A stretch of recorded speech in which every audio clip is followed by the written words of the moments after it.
Boa tarde a todos. É um prazer muito grande estar recebendo vocês aqui no nosso primeiro Duratex Day, em parceria com a APIMEC São Paulo. A gente está mudando um pouquinho a configuração do evento, tentando mostrar um pouco mais a cara da Duratex, a cara do que a gente está chamando a nova Duratex. Temos muito orgulho de mostrar nossos produtos aqui. Muitos de vocês, naturalmente, já conhecem, mas quando eles ficam todos juntos assim, o impacto é grande. A gente espera que vocês gostem bastante.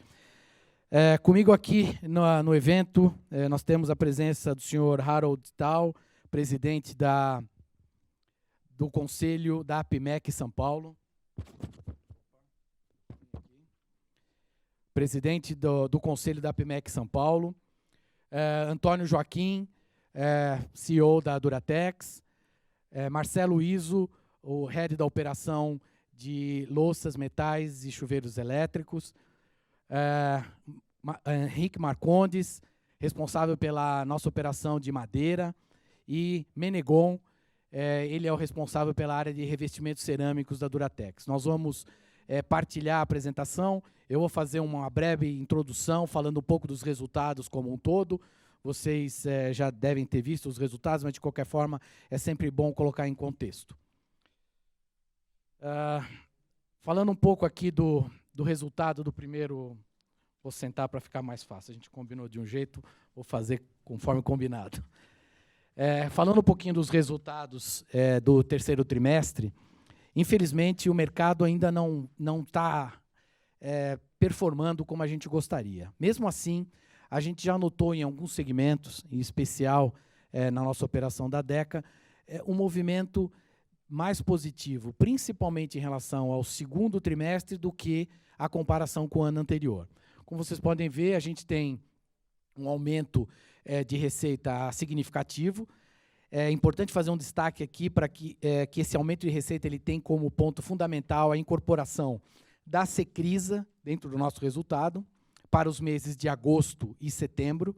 Então, para vocês, analistas, vai confundir bastante, é verdade. Nós vamos tentar, no tempo, esclarecer como a gente fez quando entrou a Ceusa.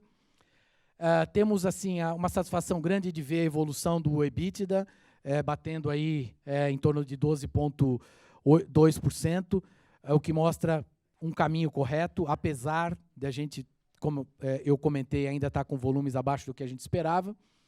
E o lucro líquido, sendo um dos pontos que merecem uma explicação.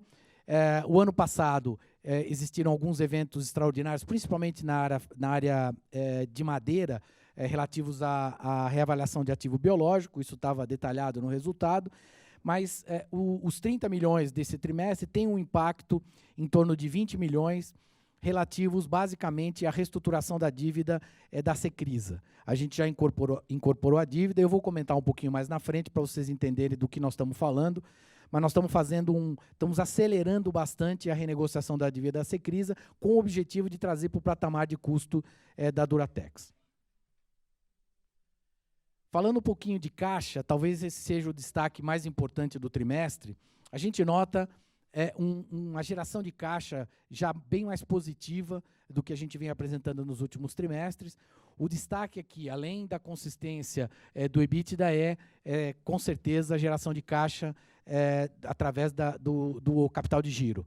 A gente vem falando muito a respeito da gestão de capital de giro. Infelizmente, até o fechamento de junho, por conta de ajustes de produção e também em função do mercado, o resultado não estava aparecendo. A gente agora já começa a ver claramente uma entrega de caixa, tanto antes quanto depois dos eventos extraordinários. Nós estamos chamando aqui eventos extraordinários, tanto o recebimento dos valores relativos à floresta, à venda de floresta, que foi liquidada agora no terceiro trimestre, quanto o valor que a gente teve que desembolsar para a aquisição da Secrisa no começo do terceiro trimestre.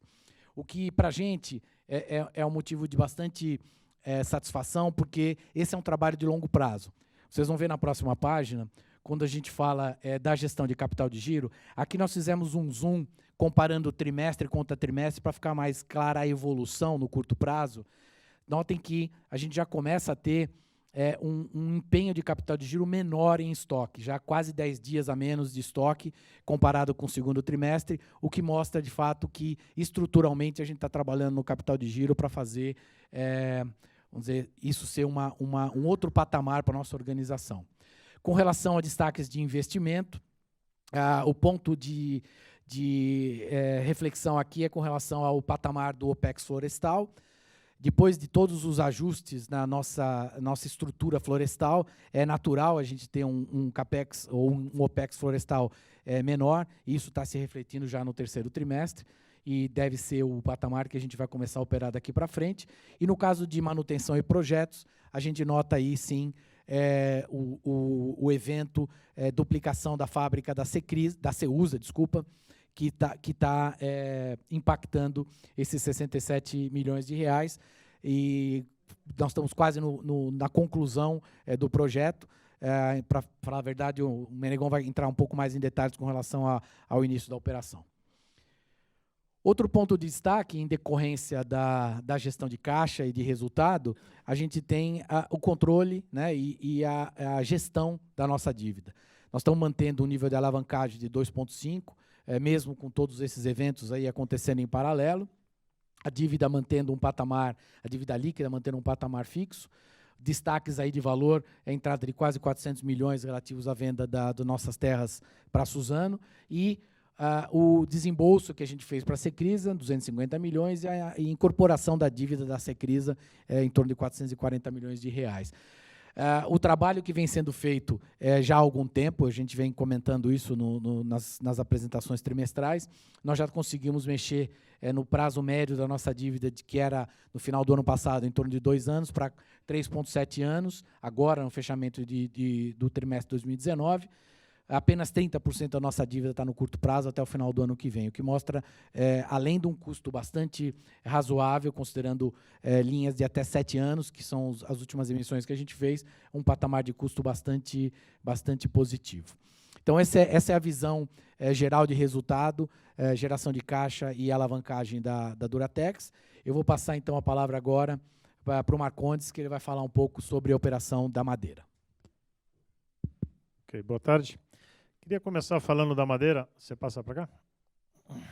Qual que é a idade? Isso aqui, né? Ok, obrigado.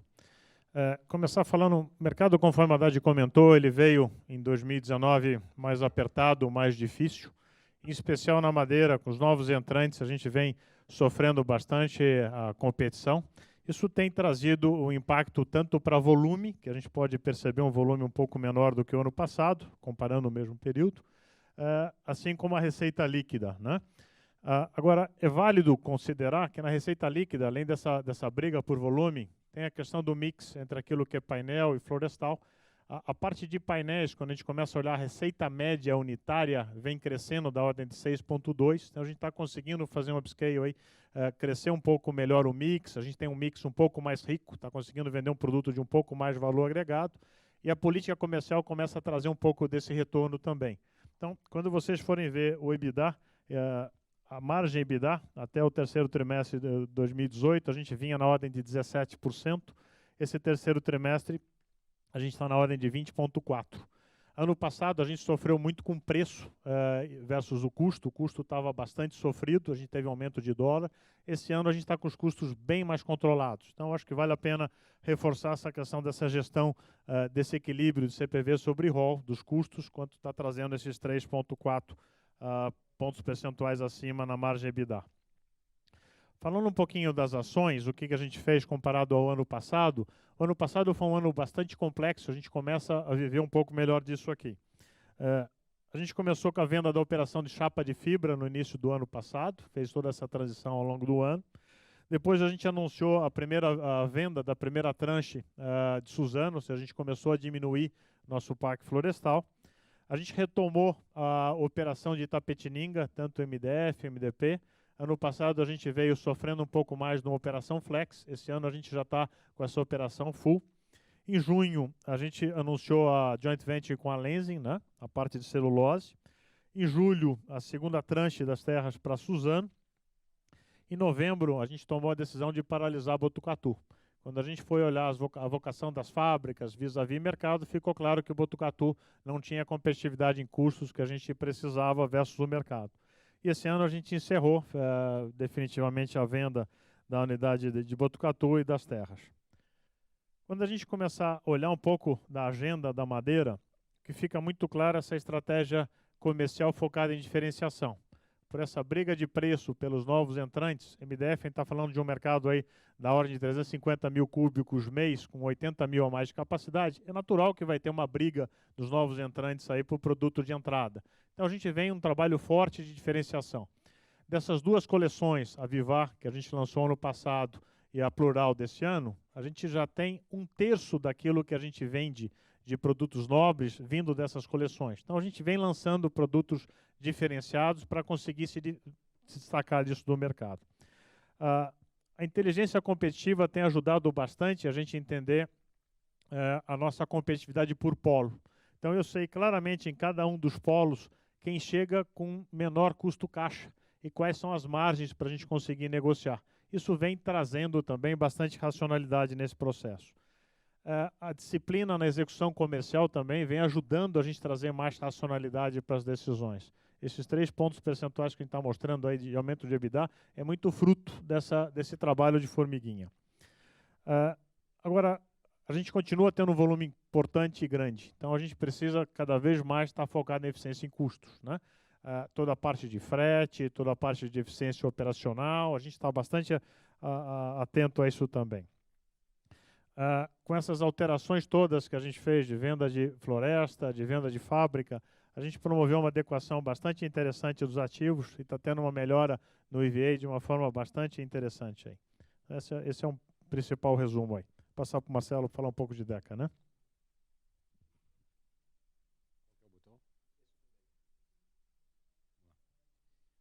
Bom, Deca, eu não vou ser redundante de falar das dificuldades que a gente teve em relação à contração do mercado consumidor, mas de uma forma bastante genérica, de uma forma muito humilde, eu estou bastante satisfeito com esse set de resultados que a gente está apresentando com a Deca no terceiro trimestre. O motivo da minha satisfação é porque, de uma certa forma, ele tangibiliza um pouco do que eu venho falando para vocês e é um espelho da nossa agenda estratégica de crescimento que eu vou estar compartilhando com vocês no próximo chat. Então, sempre falei e venho falando ao longo do tempo que a melhor forma de a gente analisar a performance da Deca nesse momento transformacional que a gente está buscando era através da nossa capacidade de implementação de aumentos das nossas receitas unitárias, através de aumento de preço e melhoria de mix, ganho de margens brutas em função de todo o processo de eficiência operacional e produtividade que nós iríamos implementar e também das nossas, obviamente, reestruturações organizacionais e gestão das nossas despesas que nos levaria a um crescimento de EBITDA e de margem EBITDA. Então, de uma certa forma, isso está tangibilizado novamente no segundo trimestre, se tangibilizou, e no terceiro trimestre também se tangibiliza novamente. Quando a gente olha para a nossa performance volumétrica, a gente teve uma retração aí de 5,6%. Ela se explica basicamente por 2 variáveis. Uma delas é realmente uma contração do mercado consumidor e uma outra variável que ela nos pegou de surpresa, que foi ao longo do ano, por uma melhor gestão do working capital por parte dos nossos clientes, eles começaram a se desestocar. Qual é a implicação disso para a indústria? O sell-out, na verdade, ele sempre vai ser maior que o seu nível de sell-in.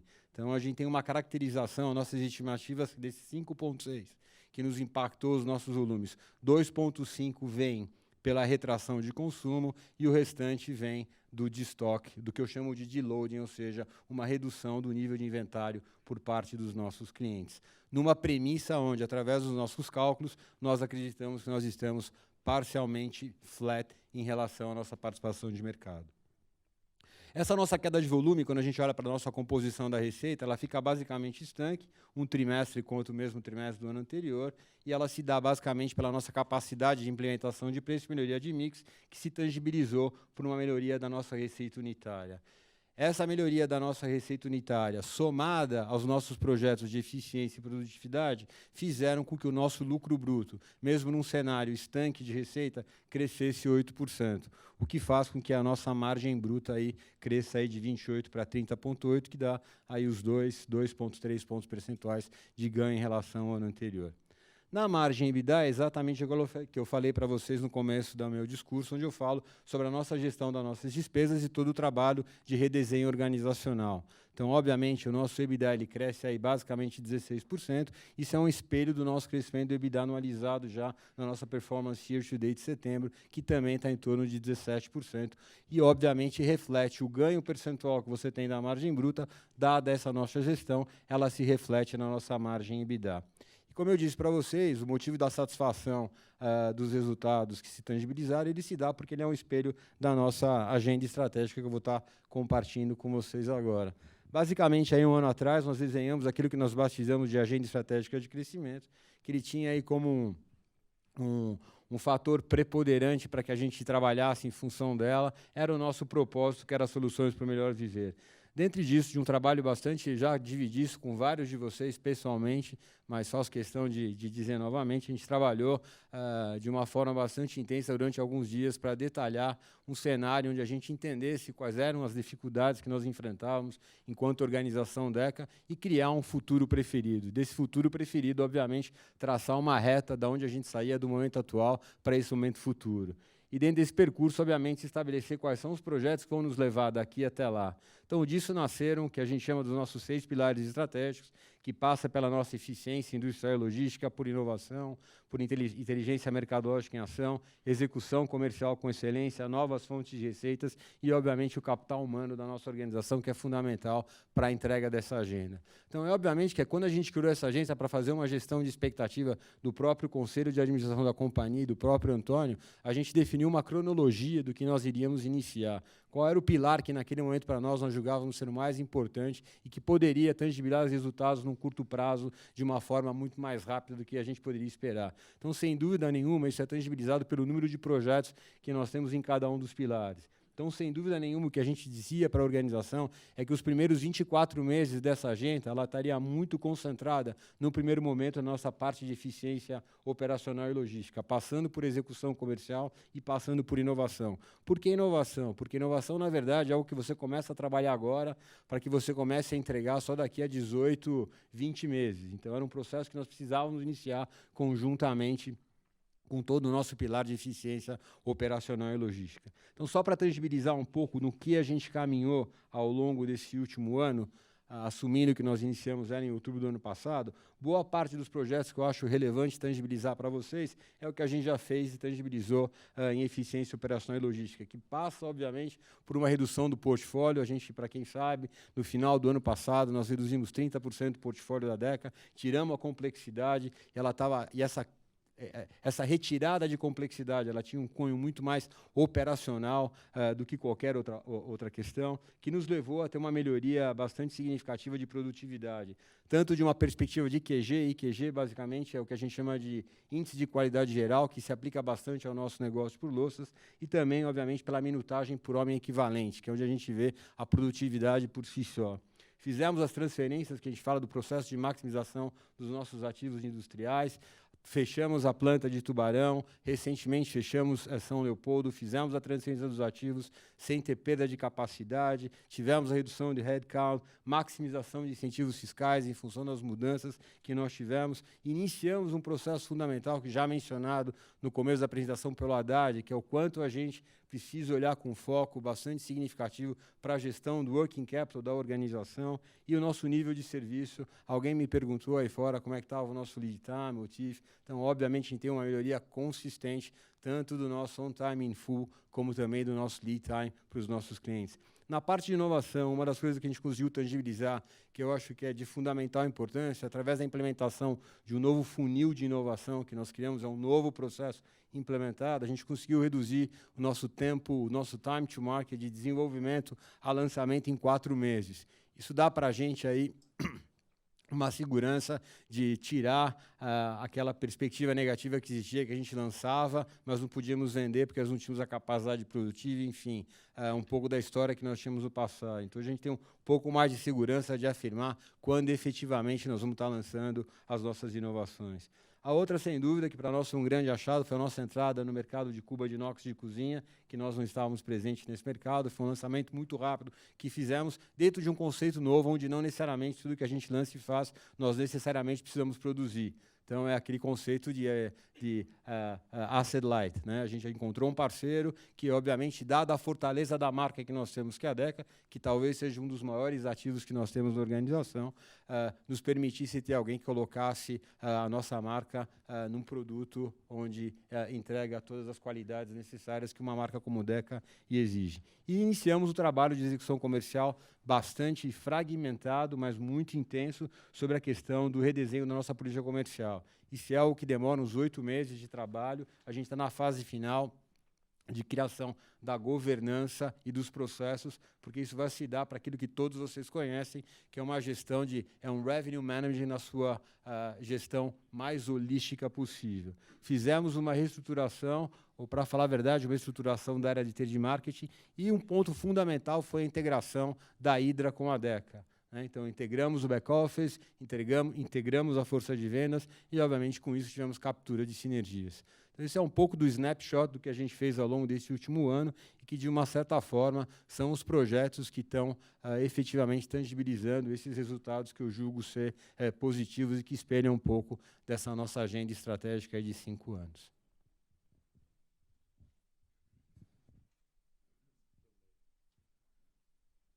Boa tarde, senhores.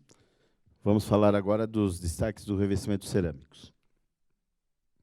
Nós tivemos um considerável crescimento no volume e na receita líquida, acima de 220%.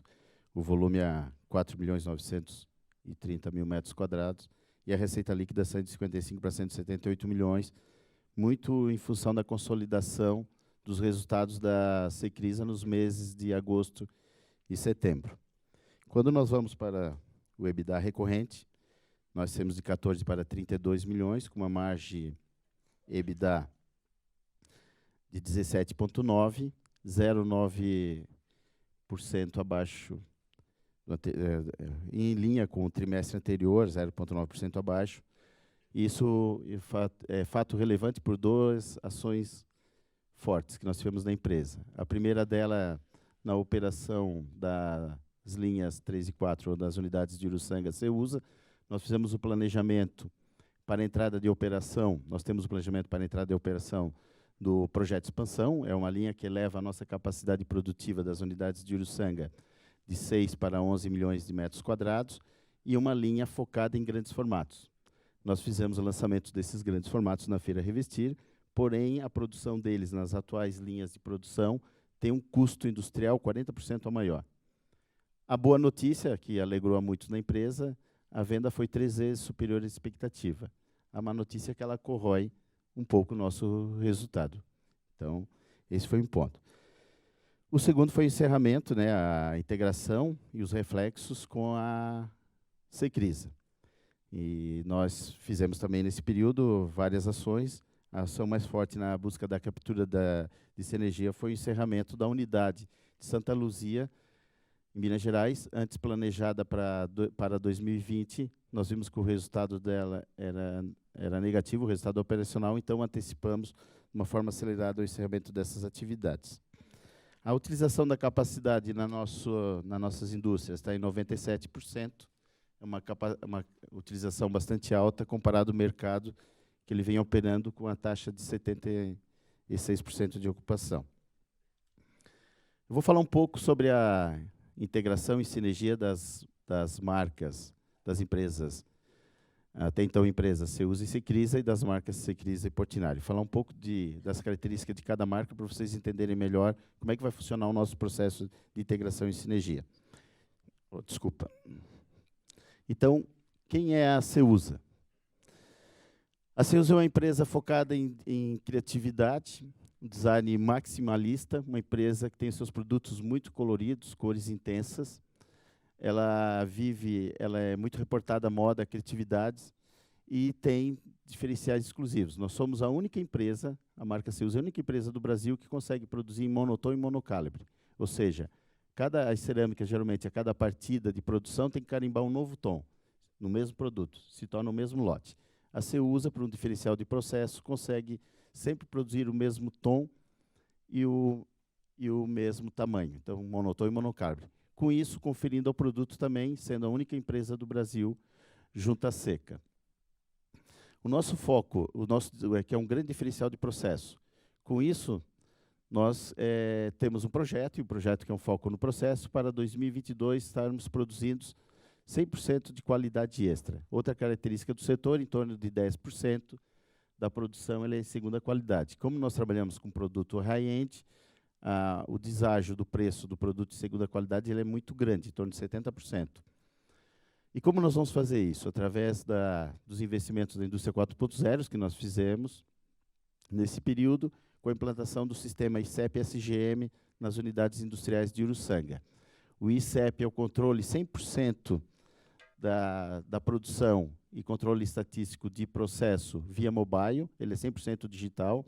São em torno de 15 mil coletas diárias que são feitas e 630 pontos da unidade industrial. E o sistema de gestão de manutenção, hoje, há 2 anos atrás, nós tínhamos 55% da nossa manutenção, ela era corretiva, e hoje a preventiva está em torno de 13%, ou seja, 87% é preventiva e 13% corretiva. Todos esses sistemas são feitos e controlados, os controles de processo via mobile, no chão de fábrica, tanto que faz com que as 2 unidades de Uruçanga não tenham lideranças a nível de gerente ou coordenadores nos finais de semana e à noite. E a experiência digital, nós temos o EAD, que é o ensino à distância, que nós vamos impactar esse ano. A meta era 7 mil pessoas, nós vamos impactar 20.700 pessoas com treinamentos, seja especificadores, vendedores e assentadores. Então, a Ceusa se mostra uma empresa muito focada na excelência e nos diferenciais de processo. Quem é a marca Portinari? A Portinari é uma marca, assim como a Ceusa é uma marca que ela é muito reconhecida, mas uma marca ainda pouco conhecida. A Portinari é uma marca high-end, uma marca focada no design minimalista, assim como a Ceusa é maximalista, colorido, cores intensas, a Portinari é minimalista. Voltado à arte e arquitetura, uma marca premium e atua no mercado high-end. Um dos diferenciais da marca é o canal consolidado de loja especializada, com Portinari Concept. Por exemplo, a Portinari hoje tem em torno de 380 clientes, onde a marca Portinari é a marca âncora, e 42 clientes da Portinari hoje são exclusivos Portinari. Então, não tem nenhuma outra marca de cerâmica que atua nessas lojas. E a maioria dessas lojas hoje são clientes Deca, com o programa Revendedor Exclusivo Deca. Também líder na mídia digital, ela tem uma liderança de ser 10 vezes maior que o segundo colocado em likes. A Portinari tem em torno de 40% dos likes do revestimento cerâmicos do Brasil, e é um grande diferencial, mostra o desejo pela marca. Outro diferencial é a plataforma digital, o Agile Promoter, onde 100% dos nossos promotores, em torno de 140 promotores, são acompanhados online, também via mobile. E nós fizemos todo o programa de posicionamento de portfólio, pricing, da marca Portinari, através desse sistema com os nossos promotores. E a inovação com o Color Connection, que é nada mais uma gama cromática, uma escala cromática de cores dos nossos produtos, que compõe com outros produtos ou elementos do ambiente. E a composição da escala cromática desses produtos, ele pode fazer composição principalmente com metais, louças e outros produtos. Então, o que está claro aqui? A Ceusa é uma empresa muito voltada para o processo, uma empresa que tem diferenciais fortes de processos exclusivos, é a única empresa do Brasil a produzir, como eu já falei, monocárbono, não conheço outra no planeta, e será a segunda empresa no mundo a fazer 100% extra. A Portinari, uma empresa desejada, com foco na força da marca e no comercial. Com esses diferenciais, eu tenho certeza absoluta que nós vamos construir a melhor empresa de revestimentos cerâmicos, com a expertise de cada marca, de cada unidade industrial. E como estamos fazendo isso? Nós estamos fazendo hoje já. Nós estamos num processo muito acelerado de sinergia, de integração, buscando sinergias. Então, a primeira dela é a sinergia de marca, é a descontinuidade da marca Secrisa, produto low-end. Nós tínhamos a marca Ceusa, Portinari e Secrisa. Na Secrisa, a marca Premium Portinari e a marca Secrisa com produtos low-end. Nós temos a descontinuação em torno de 9%. As empresas estarão focadas com a marca Ceusa e Portinari para o mercado high-end. O segundo é a gestão de portfólio, uma descontinuidade de todos os produtos de melhor valor agregado, os produtos low-end, da marca Secrisa principalmente, e ampliação da produção dos formatos high-end, grandes formatos. Nem a Secrisa, com as fábricas, a Portinari e a Ceusa, tinha capacidade até então de produção de formatos de 1,20 m por 1,20 m, 80 por 1,60 m. Agora, com o projeto de expansão, que o Haddad mencionou no início, nós entramos em operação, antes planejado para setembro, entrou em operação agora, dia 25 último de outubro, essa unidade industrial com capacidade de produção. O que acontece? Esses produtos adquiridos pela Portinari via outsourcing têm um custo muito maior do que a nossa produção atual. E com isso, com certeza, nossas margens serão muito maiores do que as praticadas hoje. Outra captação de sinergia está relacionada à centralização do administrativo e comercial. Nós vamos centralizar num único site toda a nossa administração. Já fizemos uma reavaliação do nosso job grade. Para vocês terem uma ideia, nós saímos de as duas empresas juntas, de 7 para 3 diretores, de 42 gerentes para 17. Então, uma estrutura mais enxuta, leve e ágil, com menor custo. Padronização de fornecedores. Nós temos um total de 630 matérias-primas. Para melhor entendimento, nós devemos operar com 280. Então, a padronização e centralização de materiais com menor número de fornecedores diminui o número de produtos a serem trabalhados, melhorando, inclusive, reduzindo o custo. Como eu já citei também, um outro fator relevante na captação de sinergia foi a unidade de Minas Gerais. Era uma unidade que operava em Minas Gerais com o resultado operacional negativo.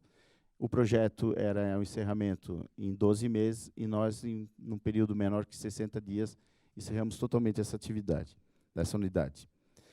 E uma vantagem também que nós vamos ter com a integração é a consolidação de cargas, é um diferencial logístico bastante grande.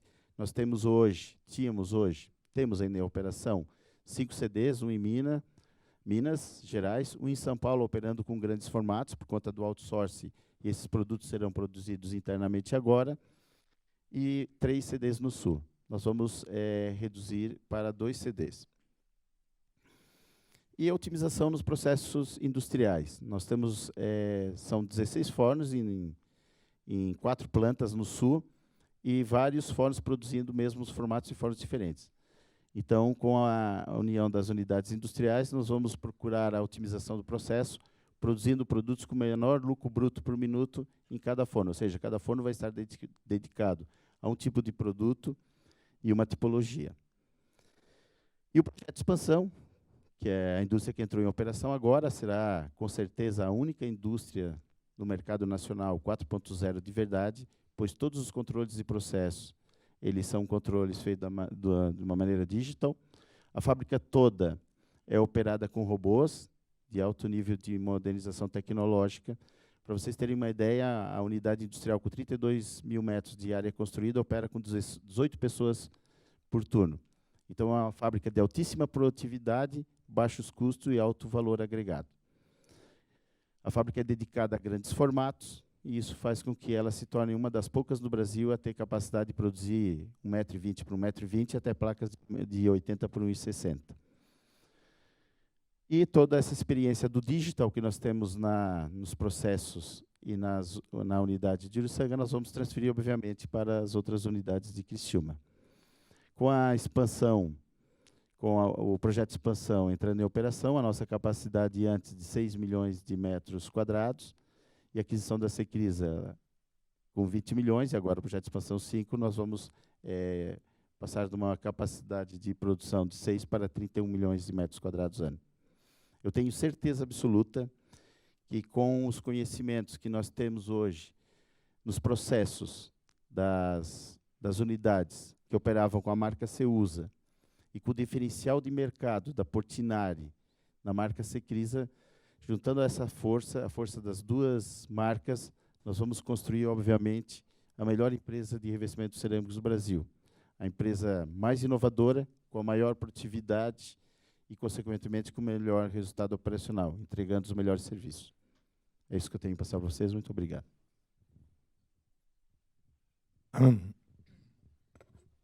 Bom, pessoal, boa tarde. Eu vou encerrar aqui. Muito se debateu sobre os resultados, sobre o semestre, as estratégias de cada unidade de negócio. Acho que ficou... a gente insistiu muito para mostrar realmente esses detalhamentos, são poucas vezes que a gente tem oportunidade, né? E aqui eu vou fechar com um olhar um pouco mais estratégico sobre a organização como um todo, sobre a Duratex, né? Então, o que acontece? Antes, nós estamos agora na Duratex fazendo duas transformações importantes ao mesmo tempo. Vocês já ouviram falar muito da transformação cultural, todo esse processo, renovação de pessoal, a gente já falou muito sobre isso. E existe também uma renovação de portfólio. Nós estamos agregando um novo negócio no portfólio Duratex, essa joint venture com a Lenzing in Dissolving Pulp, que é um produto de grande perspectiva no comércio mundial. Todo esse segmento, essa indústria de tecidos mais inteligentes, como os populares aí dry fits, tecidos para underwear, todo esse processo está crescendo de forma bastante acelerada no mundo. Então, a gente teve uma oportunidade de entrar nesse negócio. A gente está construindo um projeto com vantagens competitivas muito grandes. Primeiro, nós resolvemos construir uma fábrica de 500 mil toneladas ano, ao invés dos 450 mil planejados anteriormente, por uma decisão absolutamente técnica no momento de refinamento de engenharia. A gente verificou que com pouquíssimo investimento adicional, você ampliava 10% na capacidade de produção. Lembro que, pelo nosso acordo com a Lenzing, nós temos uma produção 100% vendida, né? Então, isso é uma vantagem importante.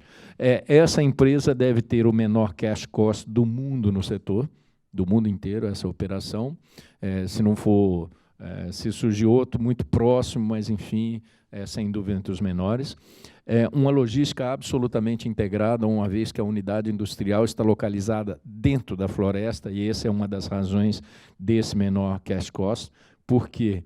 Porque a distância média de abastecimento nessa operação aí é muitíssimo baixa. Em qualquer projeto de celulose aí desse que vocês conhecem, de grande porte aí, sempre está se falando de distâncias médias acima de 200 quilômetros.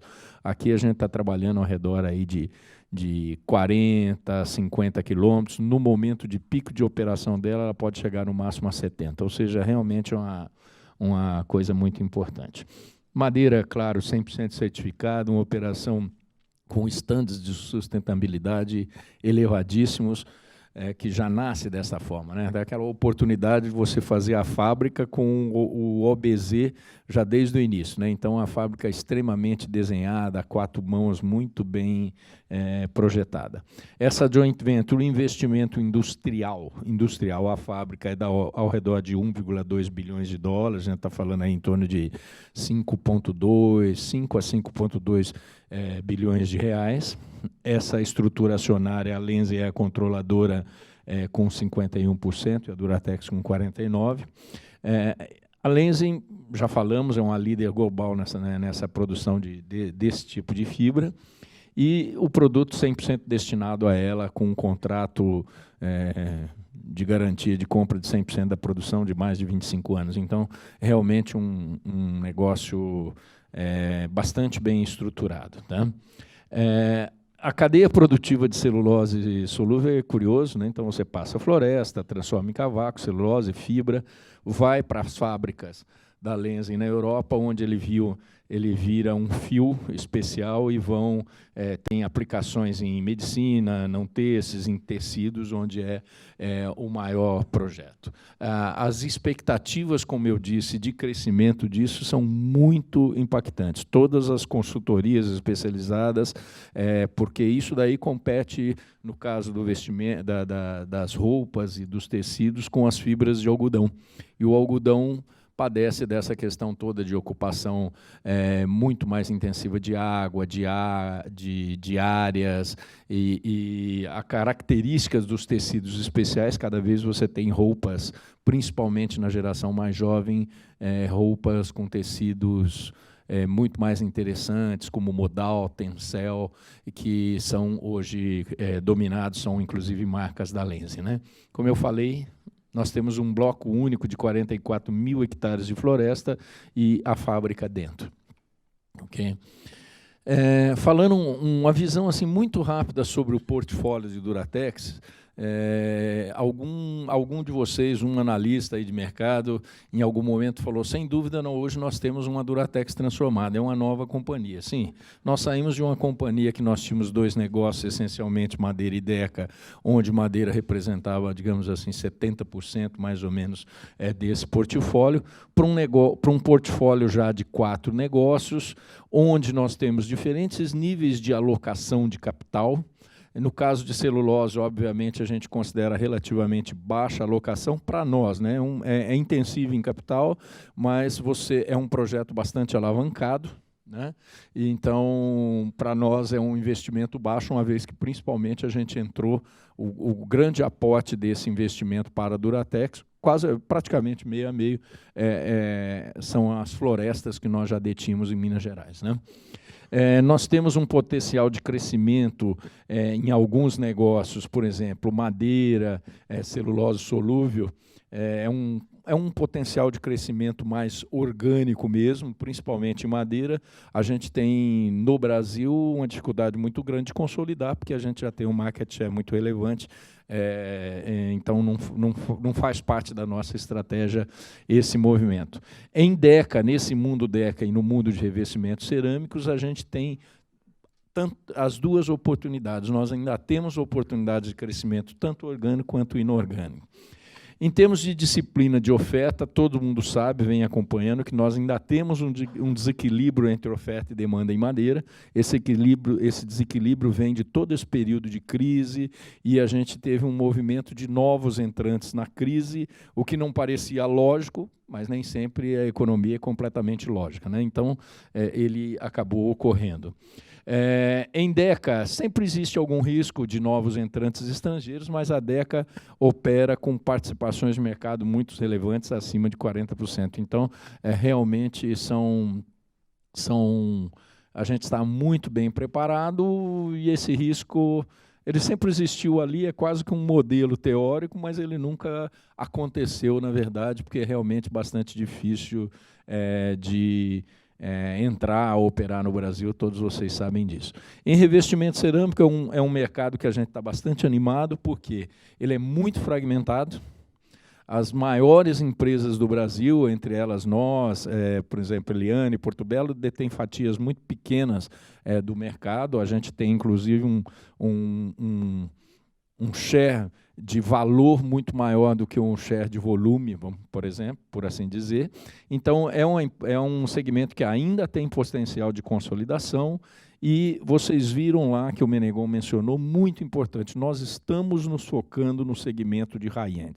Existem 2 grandes mundos de revestimento cerâmico. Existe o revestimento cerâmico, digamos assim, de medium e low-end, e existe o revestimento cerâmico mais high-end, onde estão bem poucas empresas focadas. O Brasil é muito competente em ambos. Okay? Nós temos empresas operando muito bem nesse segmento low-end, principalmente empresas aqui do interior de São Paulo, que operam de forma bastante produtiva. Não faz nenhum sentido a gente ir para esse segmento. Faz sentido a gente botar o foco nesse segmento mais low-end, mais agregação de valor. Ok? E aqui, em termos das nossas... Aí, celulose, obviamente, é uma commodity global. Em termos de vantagem competitiva, a gente tem custo de produção muito forte em função, principalmente, de florestas e de fábricas bem montadas em madeira e em celulose solúvel, e temos uma fortaleza. Nós temos também bons custos em revestimento cerâmico, principalmente com essa expansão. Aquilo que o Menegon falou é curioso também. Ele falou assim, nós estamos em grande formato, lançamos, tivemos uma demanda 3 vezes o que esperávamos, então estamos produzindo, está piorando o resultado. Como?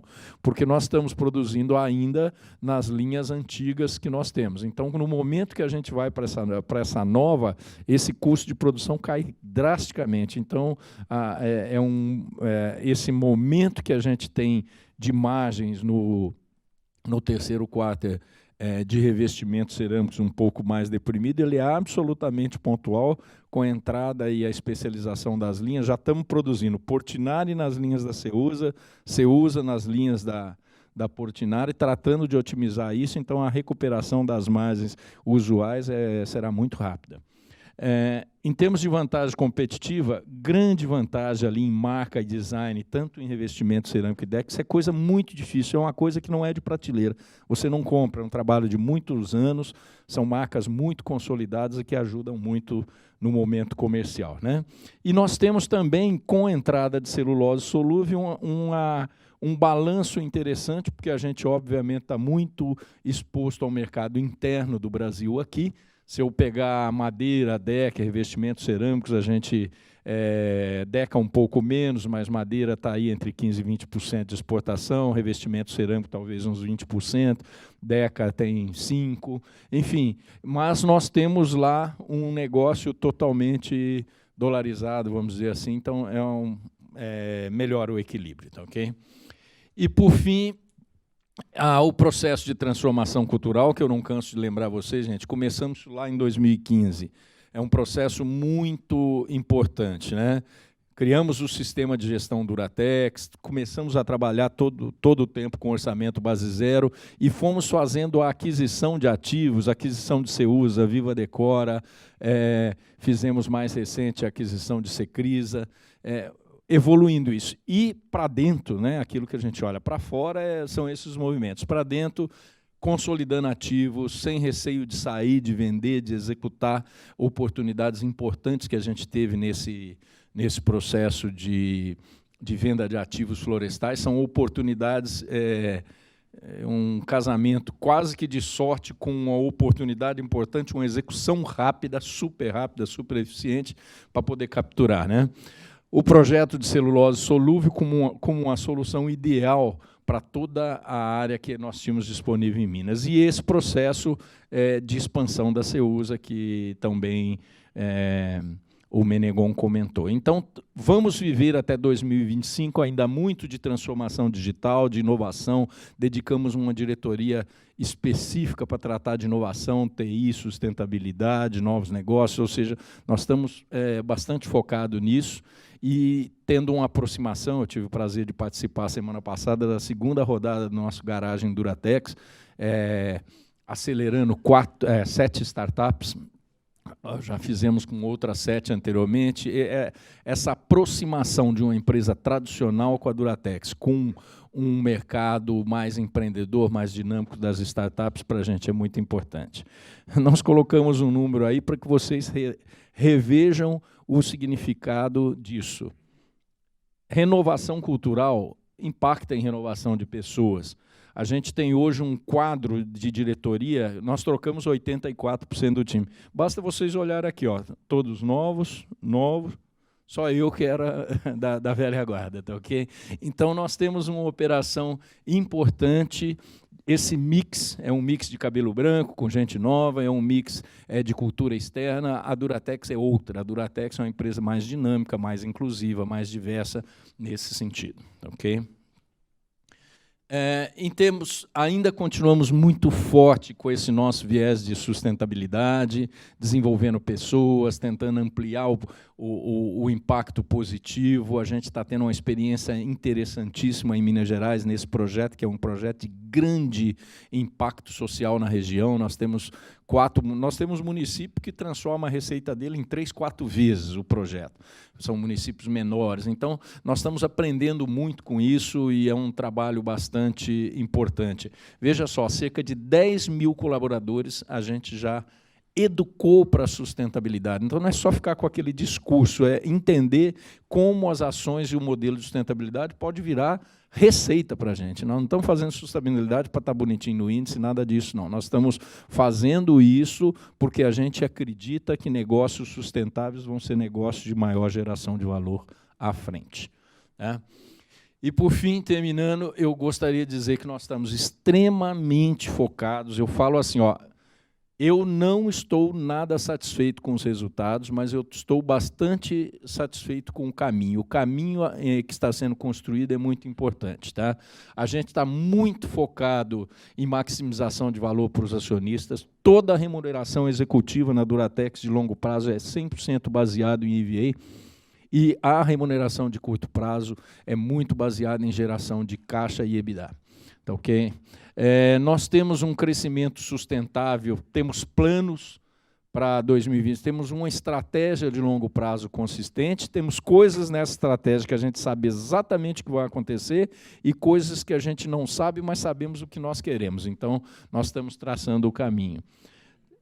Os ativos transformando estratégico, essa transformação de madeira, para aqueles que acompanham a Duratex há muitos anos, é o maior evento na história da companhia de transformação de negócio. Okay? Essa dos últimos 2, 3 anos, toda essa venda, toda essa transformação, que encerrou agora. Agora nós temos uma madeira com 4 unidades industriais, a floresta suficiente para aquilo, muito bem localizada, ou seja, uma empresa lean, efetivamente lean nesse sentido. Tá? E estamos trabalhando muito forte, eu creio que vai ser a grande visão daqui para frente, em soluções para clientes, dentro do nosso modelo de soluções para melhor viver, trabalhar um one-stop shop, experiências completas em ambientes.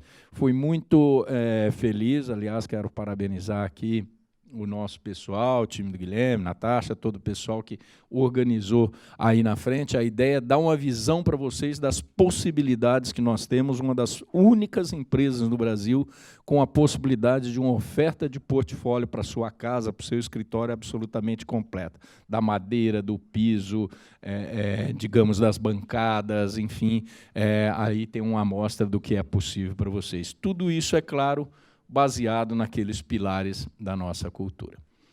Era isso, pessoal. A gente abre para perguntas. Obrigado.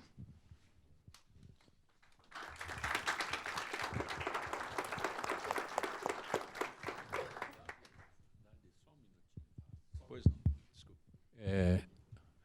Boa tarde a todos. Antes de nós abrirmos perguntas e respostas, eu queria ter a honra de entregar o selo Assiduidade da Apimex São Paulo à Duratex por 34 anos de reuniões consecutivas com a comunidade de analistas e profissionais de investimentos. São poucas as empresas que atingiram esse nível de abertura, de informações e de continuidade como a Duratex. Tá?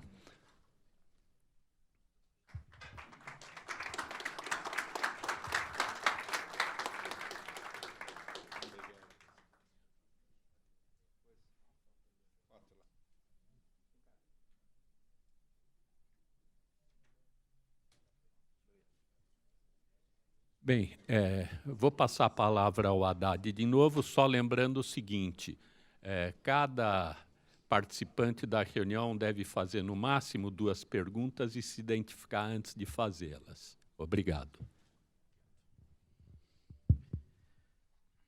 Tem uma pergunta ali na frente já. Opa. Boa tarde, Antônio Eluane, do Bank of America. Parabéns pelo evento. A primeira pergunta vai para o Marcondes. Se puder comentar a dinâmica do mercado de painéis. Você já comentou da situação dos novos entrantes, como é que está o fôlego dessas empresas, e também alguns players tradicionais que a gente tem ouvido que estão rodando aí próximo do vermelho. O que você espera o que vai acontecer para mudar essa dinâmica do mercado? Dá para esperar algum fechamento de capacidade ou, eventualmente, consolidação? Obrigado pela pergunta. Eu acho que tem 2 dinâmicas, características diferentes aí no que é o canal indústria moveleira e canal varejo de painéis. A indústria moveleira, a meu ver, a gente vem conseguindo ter um certo equilíbrio de oferta-demanda, preço, eu acho que não é um problema, a meu ver. Na parte de MDF, na parte de varejo, o desafio está mais forte com os novos entrantes. É muito difícil de ler isso, né? Quando a gente viu a Fiberplaque, a gente já tinha noção, a gente já via que ela participava em alguns polos, preços abaixo do custo caixa que a gente estimava para ela. Quando veio a greve do caminhoneiro, ficou claro o quanto faltou fôlego aí. A gente já vê sinais, sem ser tão público aí, dos novos entrantes de dificuldade financeira. Isso está claro. A gente tem mapeado bastante. A gente tem uma área de inteligência comercial que tem sido muito focada nessas informações. A gente captura informações claras que não está fácil, né? E também derivadas disso para Arauco, mais Arauco e Araps. Então a gente está vendo muito essa questão de deterioração de preço, basicamente no branco. A gente não vê no madeirado ainda um movimento tão importante, por isso essa migração cada vez mais, né, do branco para o nobre. É muito difícil fazer essa projeção, mas o que a gente já lê é que já tem espaços aí para a gente estar atacando em alguns mercados. Tá? Bom, a segunda para o ISO, parabéns pelas melhorias que vocês já conseguiram implementar. E o que dá para esperar para frente agora de melhoria de margem? E qual o nível de margem potencial com o portfólio atual, olhando no médio prazo? Tá, boa pergunta. Obrigado aí pelos bons resultados.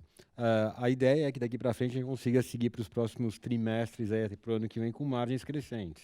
Que eles fazem parte da agenda estratégica. Em nenhum momento, nas nossas projeções, a gente enxerga um retrocesso. O que eu vivo dizendo para vocês, analistas, é que no caso de Deca, para parar de analisar quarter on quarter e analisar year on year, em função da sazonalidade e da influência do mix que nós temos.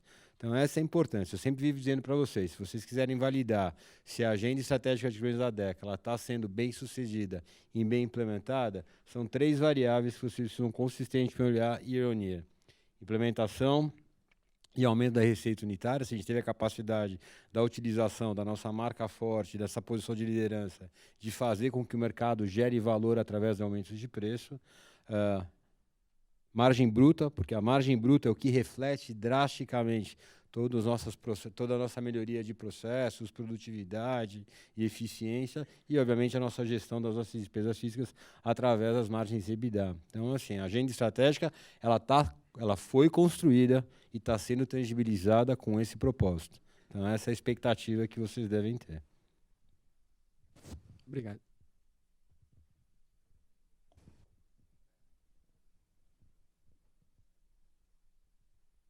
Rafael Barcelos, Citi, parabéns pelo evento. Como complemento à apresentação do Antônio, queria perguntar a que nível de alavancagem que a gente pode ver a Duratex fazendo novos movimentos de M&A, como a gente tem visto?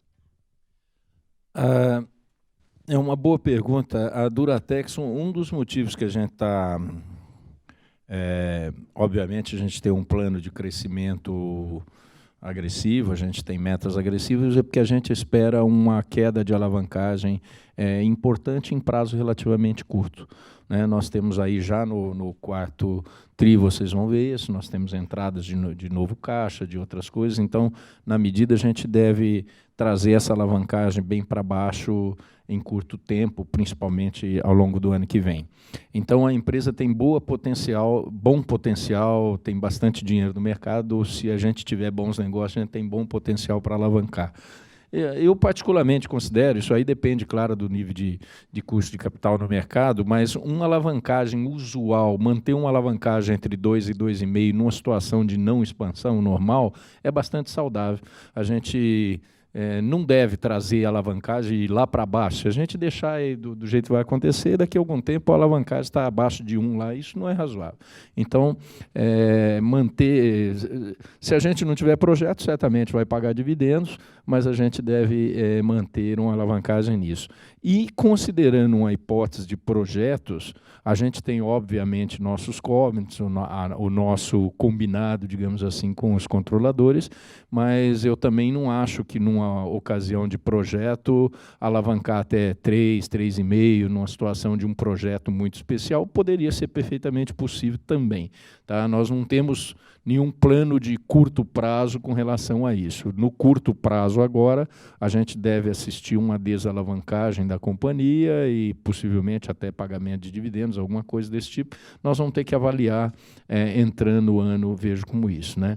Nós observamos ali que aquele crescimento do tamanho da fábrica de celulose vai fazer com que o aporte financeiro nosso planejado lá vai ser um pouco maior, perfeitamente dentro desse cenário que nós estamos falando. Então, eu diria que para os projetos que a gente tem, nossa geração de caixa deve ser perfeitamente viável.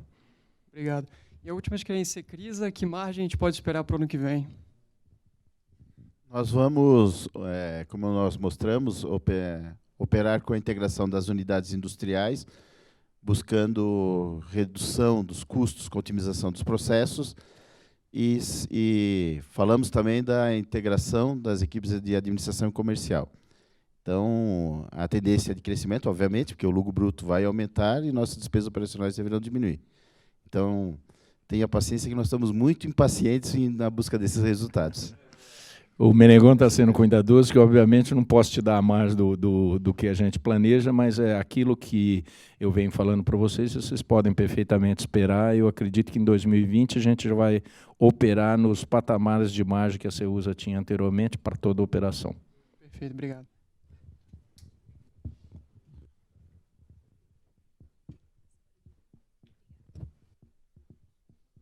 Obrigado pelas apresentações. Márcio Farid, do Banco JP Morgan. Eu tenho duas perguntas. A primeira com relação à celulose. Eu queria entender se os números que vocês passaram aqui para a gente hoje já são os números finais com relação a CAPEX, capacidade, você já tem o go-ahead do board, e se vocês podem quantificar o que a gente pode esperar de custo de produção unitário para celulose solúvel quando entrar em operação. Posso fazer a segunda pergunta depois. Obrigado. Nós estamos numa fase que eu não gostaria de... nós já temos uma visão muito precisa, muito próxima do que vai fechar. A gente está na fase final dos bids de negociação com fornecedores. Então, esse número que foi colocado aqui é um número que a gente deve finalizar o projeto, já não espera nenhuma surpresa com relação a isso. Porém, com relação aos custos, nós ainda estamos na fase existem alternativas importantes que podem impactar, por exemplo, se nós vamos escoar isso pelo Espírito Santo, se nós vamos escoar por Santos, tem vários projetos em andamento, então ainda não tem uma visão precisa. Aquele número, quando a gente falou, o nosso pior cenário de custo é aquele cenário que eu coloquei para vocês de ainda ser o melhor cash cost. Então, a gente está vendo alternativas importantes. Só que nós estamos numa fase de fechamento dos bids, que deve se estender aí mais até o final de novembro, início de dezembro. A gente tem uma formalização de go-ahead no Conselho, a gente, claro, não espera nenhum processo disso, mas tanto nós como a Lens são uma empresa de capital aberto, então vamos ter reuniões de conselho formalizando. Ambas as empresas já autorizaram formalmente avanços no investimento, como terraplanagem, com todos os processos, porque a gente acredita no projeto, mas a gente vai ter uma formalização. Então, eu gostaria de formalizar esses números após esse go-ahead aí dos conselhos, que deve, a gente espera acontecer isso aí até o fim do ano, ou coisa desse tipo, tá ok? Não esperamos nenhuma intercorrência, nada diferente dos números apresentados. Tá bom, só um follow-up em celulose ainda.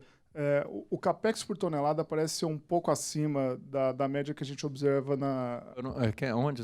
Obrigado. Uhum. O CAPEX por tonelada parece ser talvez de 20% a 40% acima do que a gente viu com outros projetos na América Latina recentemente, né? Eu entendo que a celulose solúvel tende a necessitar mais consumo de madeira por unidade, então o CAPEX sim tende a ser maior, mas tem alguma coisa de logística talvez que esteja onerando um pouco esse CAPEX? Tem alguma coisa que diferencia o projeto dos últimos que foram vistos na região? Não.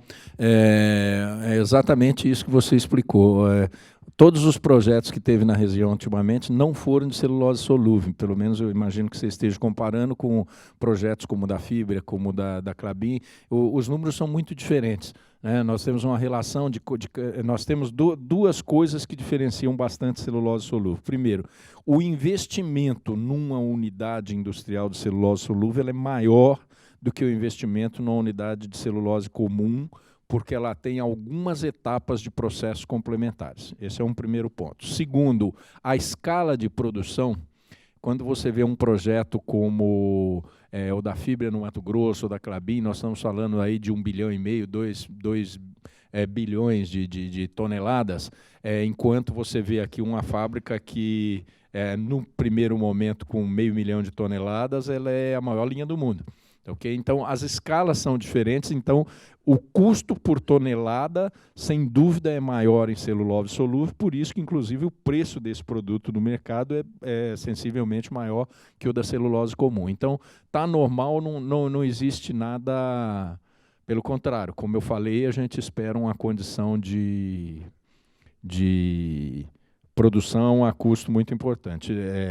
No Brasil, só existe outro projeto semelhante, que é o projeto recém que está sendo encaminhado pela Bracel no interior do estado de São Paulo, mas também é uma fábrica diferente, porque trata-se de uma fábrica flex, uma fábrica que pode produzir ou uma ou outra. Então, aí eu não sei dos números, mas os nossos números estão abaixo dos estándares mundiais. Okay? Tá bom, obrigado. Segunda pergunta agora, desculpa. Visão de mercado para a construção civil ano que vem. A Gerdau, inclusive, reportou resultado hoje pela manhã e falou alguns comentários bem otimistas com relação à construção civil para Brasil ano que vem. Eu queria saber se vocês compartilham da opinião e o que a gente pode esperar em termos de alguns números de crescimento para as principais linhas de negócio. Obrigado. A gente está, sim, otimista, só tem que lembrar um ponto. Você falou de Gerdau, né? Gerdau tem um produto que ele entra exatamente no início da obra. Foi isso? Foi Gerdau que você mencionou? Então, a gente, sem dúvida, assistiu em 2019 uma retomada de lançamentos do fôlego da construção civil de forma super importante. Eu tive recentemente com donos de construtoras importantes e tal, e todos reportam realmente uma satisfação muito grande com a performance em 2019. Aparentemente, o setor retomou. A gente tem que lembrar que para Deca, para madeira, para revestimentos, a gente entra na fase final da obra. Então, existe um delay. Então, você vai me falar, eu estou otimista com a situação ao final de 20, início de 21, sem dúvida, porque de um jeito ou de outro nós vamos pegar todas essas obras que estão por aí. A gente ainda está, quando a gente olha Brasil e mercado de construções, eu ainda tenho assim, um pouco de, não mercado de construção, mas a gente tem que considerar que o Brasil, a gente ainda tem um pouco de mixed feelings, né? Porque a gente tem uma agenda econômica indo bem, as reformas, todo esse processo que nos faz otimista, mas ainda temos momentos politicamente bastante conturbados, então a gente sempre fica... o que vai acontecer, como é que é a coisa. Mas, se a gente olhar especificamente esse setor, a gente está otimista, sim, porque é sempre aquela crença, né? Fomos lá no fundo do poço, foi o setor que mais sofreu, e claramente em 2019, se você pegar os últimos indicadores, lançamentos, vendas, VGV, eles são bastante positivos, sim.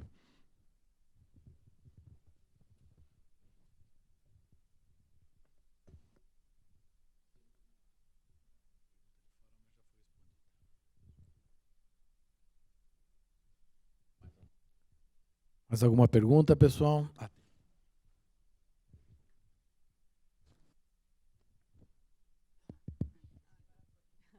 Oi, boa tarde. Isabela aqui do Bradesco BBI. Tenho duas perguntas relativamente rápidas, acho. A primeira, vocês já integraram um programa de otimização de ativos muito importante. Eu queria saber se vocês têm mais algum ativo ou oportunidade que vocês enxergam no portfólio de vocês. E a segunda pergunta é sobre o ramp-up da expansão de Ceusa, como vocês acham que vai acontecer. Desculpa, repete a segunda, por gentileza. Acho que ficou um pouco longe. Do ramp-up da expansão de Ceusa. Com relação a... Então, o seu primeiro ponto. Sim, a gente assistiu de forma muito forte um programa de desinvestimento e de alienação de ativos. Então, a madeira finalizou o seu ciclo com relação a isto, ok? Esse último movimento foi realmente o último movimento que a gente vê nesse sentido. Nós estamos com as florestas e fábricas perfeitamente ajustadas. Qualquer coisinha agora é fine tune. Troquei uma fazenda mais próxima por uma mais longe, coisinhas desse tipo, mas nenhum movimento da ordem do que vocês viram. Nós continuamos investindo em florestas no Nordeste, nós temos um projeto que garante oportunidades, temos oportunidades muito interessantes que a gente está avaliando agora, de exportação de madeira, tem negócios bastante interessantes com essa base que a gente tem no Nordeste, que se um momento a economia virar e retomar, a gente pode falar bem futuramente expansão de alguma coisa por lá. Mas isso é uma coisa que está muito, muito ainda longe, nós ainda temos uma capacidade ociosa importante, mas não temos nenhum movimento relevante disso. A Deca o Marcelo explicou, a gente fez essa transferência de ativos fechando a operação em São Leopoldo. Então, eu diria, a Deca hoje a gente não deve esperar que a gente tenha fechamento de uma unidade industrial inteira. O que pode acontecer, e a gente está fazendo isso com muita propriedade, é transferência de produção de uma fábrica para outra, mudança, otimização de mix, mas nada no sentido de fábricas. E revestimentos cerâmicos, olha, nós compramos já com a intenção de fechar algumas unidades, mas nós estamos encerrando definitivamente operações da fábrica de Anápolis, em Goiás, de Tubarão, em Santa Catarina, que já estavam paradas, ou seja, é só finalizar mesmo, e de Santa Luzia, em Minas Gerais, que era uma operação pequena e concentrando nessas 4. Então, essas 4 plantas que existem de revestimentos cerâmicas, pelo contrário, elas vão ter investimentos programados aí, elas vão se modernizar e crescer a operação. Tá? E, por fim, sobre o ramp-up da linha, você quer falar, Menegão? Ele vem num momento muito oportuno para nós, porque é um aumento significativo da capacidade de produção. Se fosse analisar a Ceusa pura, passando de 6 para 11 milhões, e agora com o advento da aquisição da Secrisa, nós vamos fazer o ramp-up justamente com grandes formatos, que são produtos hoje que são importados pela Secrisa e vendidos pela marca Portinari nas lojas Concept. Então nós vamos produzir ele internamente por conta de que o custo de produção nosso será muito mais baixo do que o produto adquirido no mercado externo. Então, a fábrica vai estar operando, a hora que entrar, vai estar operando full. Para vocês terem uma ideia, em novembro nós vamos estar produzindo em torno de 40% com a marca Portinari e 60% com a marca Ceusa nessa unidade industrial. É uma unidade industrial muito moderna que consegue fazer produtos muito coloridos, como está no crachá de vocês aí, é um produto Ceusa, muito colorido, e produto minimalista, de grandes formatos, na mesma linha de produção. Só complementando, a gente está acostumado com ramp-up de fábrica madeira, mesmo de fábricas de metais, demora uma coisa, não. Aqui é muito rápido, essa fábrica, como ele falou, possivelmente em janeiro você está operando a full. Então é um ramp-up muito rápido, e o que acelera isto foi a questão, aí que você fala, vai dar sorte também, né? Foi a questão de que nós estamos desenhando para a Ceusa utilizar toda essa capacidade independente, ela tinha que entrar um pouco no mundo Portinari, ok? E com a vinda da Portinari, a Portinari precisando de produção e importando a custos caros. Então, a junção acelera, é praticamente o tempo de ajustar todas as máquinas, ajustar os programas, ela vai estar produzindo full. Tá bom, muito obrigada.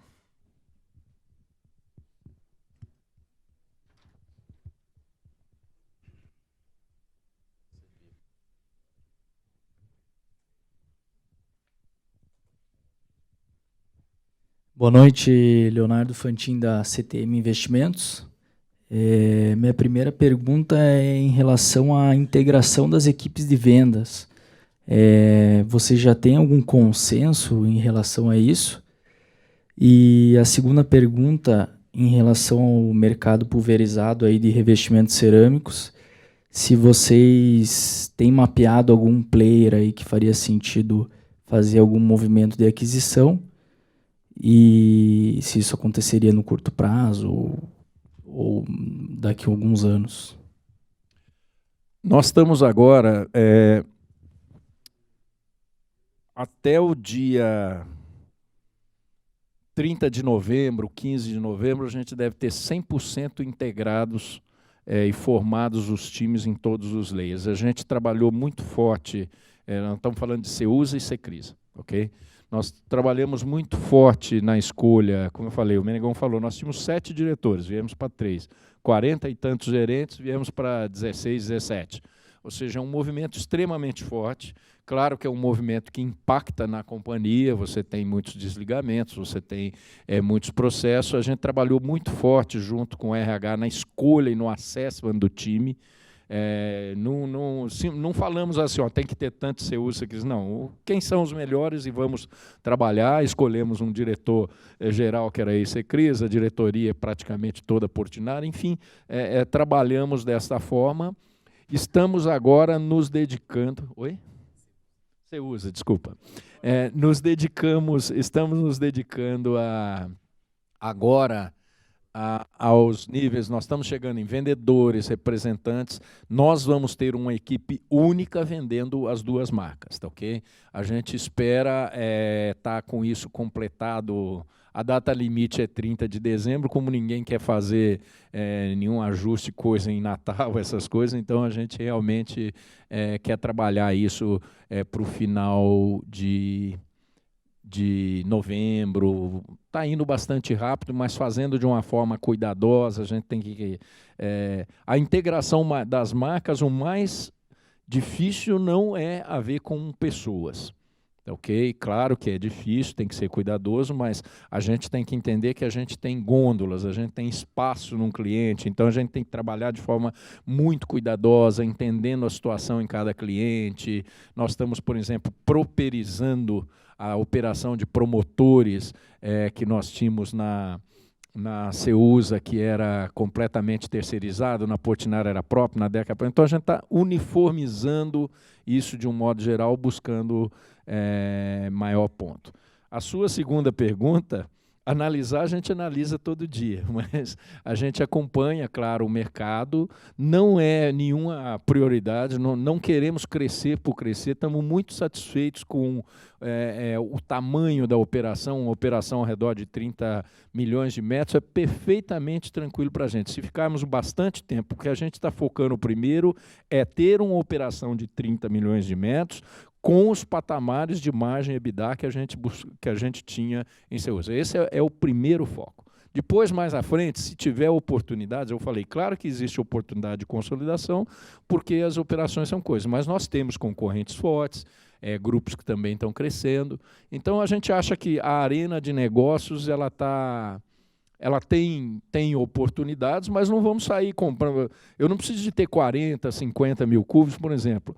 Não vamos fazer nenhum movimento de consolidação que nos leve, por exemplo, a um mix pior.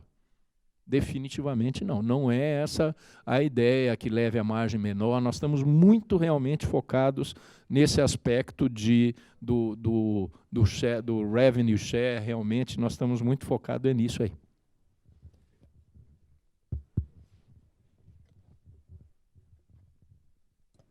Desculpa, Márcio, de novo, do JP Morgan. Tem mais um follow-up.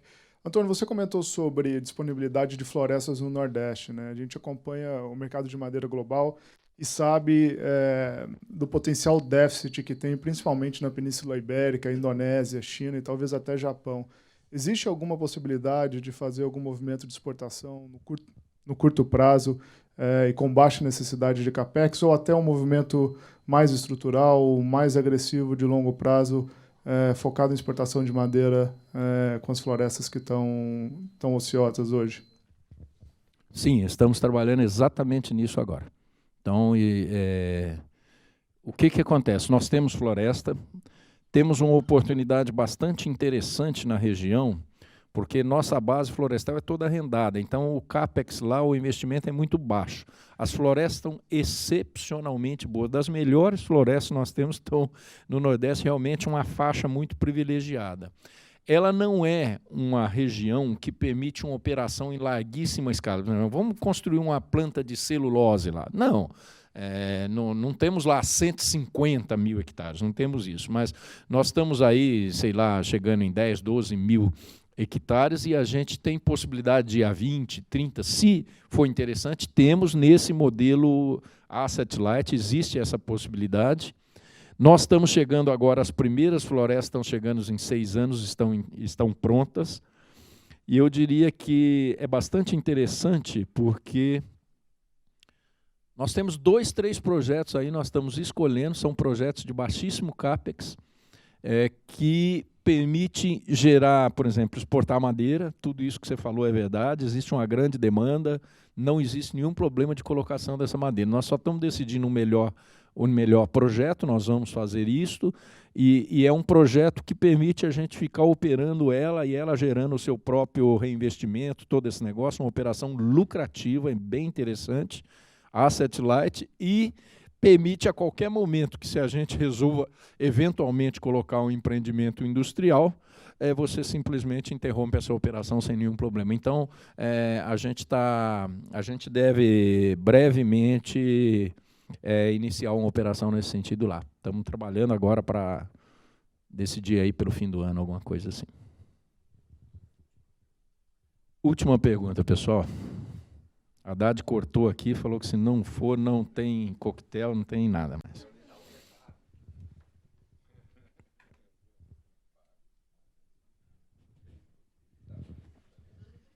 Ok, pessoal, eu gostaria de agradecer a presença de todos, acho que uma presença quase recorde aí, convidá-los a olhar os nossos ambientes, a desfrutar um pouco desse processo e deixar, claro, toda a equipe do Haddad, a Natasha, o Guilherme, todo o pessoal está à disposição, nós estamos aqui, todos os diretores também. Obrigado por terem vindo.